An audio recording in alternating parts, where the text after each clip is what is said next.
काल विधान भवनात आदरणीय शरद पवार साहेब आणि मुख्यमंत्री उपमुख्यमंत्री एकनाथ शिंदे यांची भेट झाली।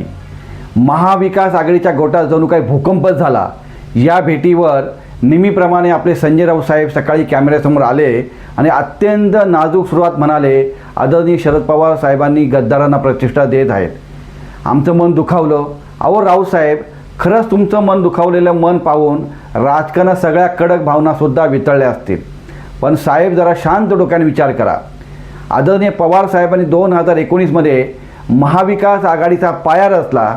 ज्यांच्या बोटाला धरून सत्तेची गणितं शिकलात, आज त्यांच्या राजकीय प्रगल्भतेवर तुम्ही शंका उपस्थित करताय।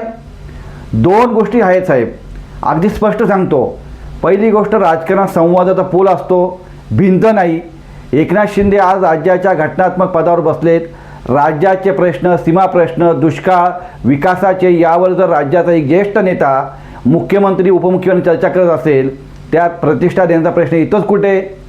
दुसरी गोष्ट, तुमचा हा दुटोपीपणा नाही का? कालपर्यंत जेव्हा पवार साहेब तुम्हाला किंवा उद्धव ठाकरेंना भेटायचे तेव्हा राजकीय मसुगिरी असायची आणि आज तेच पवार साहेब शिंदेना भेटले तर थेट गद्दारांना प्रतिष्ठा झाली।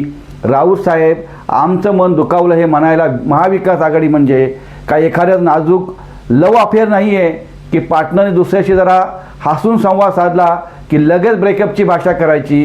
राजकारण हे बेरजेचं आणि मोठ्या मनाचं असावं लागतं, काचेच्या मनाचं नाही, जे कोणत्याही एका भेटीने कडकडून तुटून जाईल।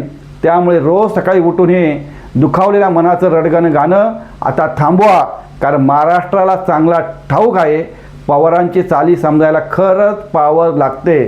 फक्त रोज सकाळी कॅमेऱ्यासमोर बोलून चालत नाही।